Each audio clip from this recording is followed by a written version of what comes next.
Hello my dear friends, welcome back. Friends, most of the సిచ్యువేషన్స్‌లో could be plus వి3ని spoken and written ఇంగ్లీష్‌లో use చేస్తూ ఉంటాం. మరి వాటిని ఇంగ్లీష్‌లో ఏ విధంగా ఎక్స్‌ప్రెస్ చేయాలో ఈరోజు మనం ఈ వీడియో ద్వారా నేర్చుకోబోతున్నాం. సో ఫ్రెండ్స్, ఈ కుడ్ బి ప్లస్ వి3ని ఎస్పెషల్లీ పాసివ్ వాయిస్‌లో మనం ఒక 2 సిట్యుయేషన్స్‌లో అయితే యూజ్ చేయాల్సి ఉంటుంది. ఫస్ట్ సిట్యుయేషన్ వచ్చేసి ఏంటంటే, ప్రెజెంట్‌లో గాని, ఫ్యూచర్‌లో గాని ఏదైనా ఒక పని జరగవచ్చు అనే పాసిబిలిటీని ఎక్స్‌ప్రెస్ చేసే సిట్యుయేషన్‌లో మనం పాసివ్ వాయిస్‌లో ఈ could be plus be three అయితే యూజ్ చేస్తాం. అండ్ సెకండ్ సిట్యుయేషన్ వచ్చేసి ఏదైనా ఒక పనిని పాస్ట్‌లో చేయగలిగాను అని తెలిపే సందర్భంలో ఎస్పెషల్లీ పాసివ్ వాయిస్‌లో ఎక్స్‌ప్రెస్ చేసే సిట్యుయేషన్‌లో అయితే యూజ్ చేయాల్సి ఉంటుంది. ఆల్రైట్ ఫ్రెండ్స్, ఈ 2 సిట్యుయేషన్స్‌కి రిలేటెడ్‌గా ఇక్కడ ఫ్యూ ఎగ్జాంపుల్స్‌ని అయితే ప్రొవైడ్ చేయడం జరిగింది. ఇప్పుడు మనం ఒకే ఎగ్జాంపుల్‌లోకి వెళ్ళేసి డీటెయిల్‌గా నేర్చుకుందాం. ఆల్రైట్. Number 1 example here. మీరు మీ ఫోన్‌ని ముందు జేబులో పెడితే దానిని దొంగిలించవచ్చు.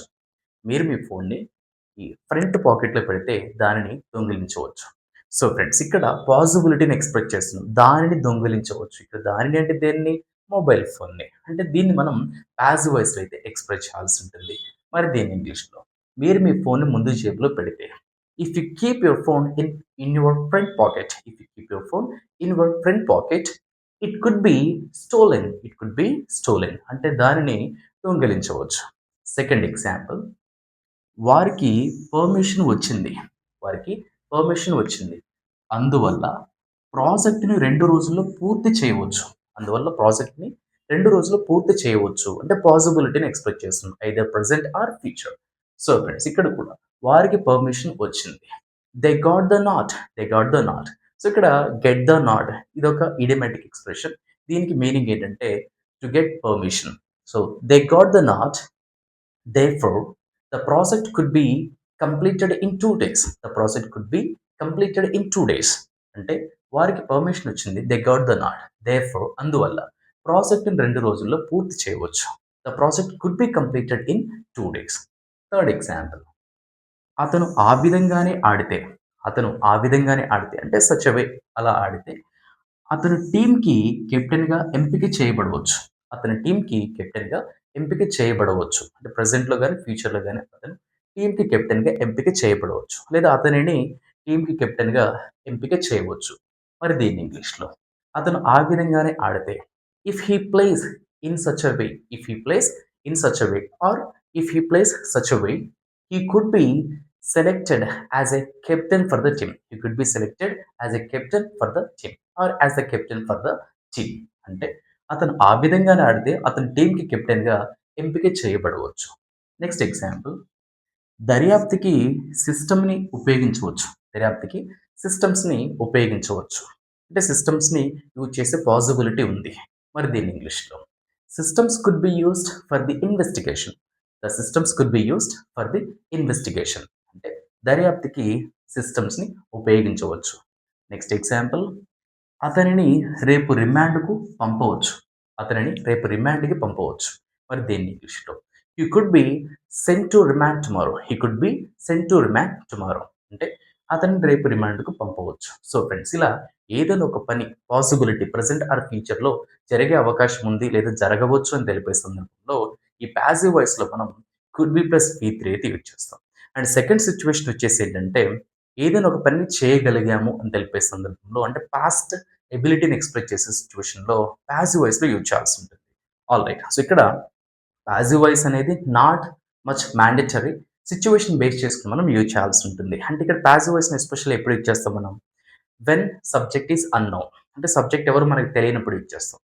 Second situation when subject is well known. అంటే సబ్జెక్ట్ ఎవరు బాగా తెలిసినప్పుడు మనం యూజ్ చేస్తాం. And when we give importance to the object. అంటే ఆబ్జెక్ట్‌కి ఇంపార్టెన్స్ ఇచ్చినప్పుడు మనం యూజ్ చేస్తాం. అట్ ద సేమ్ టైమ్ ఆ స్పీకర్ అండ్ లిజనర్‌కి ఆ పర్టిక్యులర్ సబ్జెక్ట్ ఎవరో తెలిసినప్పుడు కూడా మనం ఈ పాసివ్ వాయిస్‌లో అయితే ఎక్స్‌ప్రెస్ చేయాల్సి ఉంటుంది. సబ్జెక్ట్ గురించి మనం మాట్లాడకుండా. ఆల్రైట్. ఈ పాసివ్ వాయిస్ రిలేటెడ్‌గా ఆల్రెడీ మన మిస్టర్ ప్రసాద్ ఇంగ్లీష్ యూట్యూబ్ ఛానెల్‌లో వీడియోస్ అయితే చేశాను. ఒకసారి చెక్ చేయండి. Example number 1. మీటింగ్‌ని తక్కువ సమయంలో ఏర్పాటు చేయగలిగారు. మీటింగ్‌ని తక్కువ సమయంలో ఏర్పాటు చేయగలిగారు. సో ఫ్రెండ్స్, ఇక్కడ యూజువల్‌గా దీన్ని యాక్టివ్ వాయిస్ అండ్ పాసివ్ వాయిస్‌లో కూడా ఎక్స్‌ప్రెస్ చేయొచ్చు. అంటే యాక్టివ్ వాయిస్‌లో ఎక్స్‌ప్రెస్ చేయొచ్చు. యాస్ వెల్ యాస్ పాసివ్ వాయిస్‌లో కూడా ఎక్స్‌ప్రెస్ చేయొచ్చు. ఎందుకు ఇక్కడ చేయగలిగారు? చేయగలిగారు అంటే మీరు మీటింగ్‌ని తక్కువ సమయంలో ఏర్పాటు చేయగలిగారు. ఇక్కడ మీరు అనే సబ్జెక్ట్ అవుతుంది. లేదా వాళ్ళు మీటింగ్‌ని తక్కువ సమయంలో ఏర్పాటు చేయగలిగారు. ఇక్కడ వాళ్ళు అనే సబ్జెక్ట్ అవుతుంది. అంటే ఇక్కడ వాళ్ళు అనే వర్డ్ సబ్జెక్ట్‌ని యూజ్ చేయకుండా ఓన్లీ మీటింగ్‌ని అనే ఒక ఆబ్జెక్ట్‌కి ఇంపార్టెన్స్ ఇస్తున్నాం కాబట్టి, ఇలాంటి సిట్యుయేషన్‌లో మనం పాసివ్ వాయిస్‌లో అయితే ఎక్స్‌ప్రెస్ చేయాల్సి ఉంటుంది. మరి దీన్ని ఇంగ్లీష్‌లో the meeting could be arranged on a short time. The meeting could be arranged on short time. అంటే మీటింగ్‌ని తక్కువ సమయంలో ఏర్పాటు చేయగలిగారు. మరి దీన్ని యాక్టివ్ వాయిస్‌లో ఎలా ఎక్స్‌ప్రెస్ చేస్తాం? ఇన్ కేస్ వాళ్ళు అనుకోండి subject. They could arrange the meeting on short time. They could arrange the meeting on short time. లేదు మీరు మీటింగ్ తక్కువ సమయంలో అరేంజ్ చేయగలిగారు అంటే ఏర్పాటు చేయగలిగారని తెలిపే సందర్భంలో you could arrange the meeting on short time. You could arrange the meeting on short time. అంటే ఈ విధంగా ఎక్స్‌ప్రెస్ చేస్తాం. Second example. నిందితులని 24 గంటల్లో అరెస్ట్ చేయగలిగారు. నిందితుల్ని 24 గంటల్లో అరెస్ట్ చేయగలిగారు. ఇక్కడ నిందితుల్ని ఎవరు అరెస్ట్ చేస్తారు? పోలీస్ అరెస్ట్ చేశారు. ఇక్కడ పోలీస్ అనేది మనకు వెల్ నోన్ బాగా తెలిసిన సబ్జెక్ట్ కాబట్టి యూజ్ చేయాల్సిన నీడ్ లేదు. మరి దీని ఇంగ్లీష్‌లో the accused could be arrested in 24 hours. The accused could be arrested in 24 hours. అంటే నిందితుల్ని 24 గంటల్లో అరెస్ట్ చేయగలిగారు. Next example. సమస్యను సులభంగా పరిష్కరించగలిగారు. సమస్యను సులభంగా పరిష్కరించగలిగారు. The problem could be resolved or the problem could be solved easily. The problem could be solved easily. సమస్యను సులభంగా పరిష్కరించగలిగారు. Last example. డాక్యుమెంట్‌లని డెడ్‌లైన్‌కి ముందే సమర్పించగలిగారు. డాక్యుమెంట్స్‌ని డెడ్‌లైన్‌కి ముందే సమర్పించగలిగాము. ఇక్కడ సమర్పించగలిగాము అంటే మేము అనే సబ్జెక్ట్ వస్తుంది. ఇక్కడ మాకు మేము ఇంపార్టెన్స్ ఇచ్చుకోవట్లేదు కాబట్టి డాక్యుమెంట్స్‌కి ఇంపార్టెన్స్ ఇస్తున్నాం. ఇలాంటి సిట్యుయేషన్‌లో పాసివ్ వాయిస్‌లో ఎక్స్‌ప్రెస్ చేయాలి. The documents could be submitted before the deadline. The documents could be submitted before the deadline. అంటే డాక్యుమెంట్‌ని డెడ్‌లైన్‌కి ముందే సమర్పించగలిగాము. సో ఫ్రెండ్స్ ఈ విధంగా ఈ కుడ్ బి ప్లస్ V3ని ఈ 2 మేజర్ సిట్యుయేషన్స్‌లో అయితే యూజ్ చేయాల్సి ఉంటుంది. ఐ హోప్ ఈ వీడియో మీకు నచ్చింది అనుకుంటున్నాను. ఇన్ కేస్ మీకేమైనా డౌట్ ఉన్నా కూడా కామెంట్ బాక్స్‌లో ఎక్స్‌ప్రెస్ చేయొచ్చు. అనదర్ ఇంట్రెస్టింగ్ అండ్ యూస్‌ఫుల్ వీడియోతో మీ ముందుంటాను. That's it for today friends. Happy learning and thanks for watching.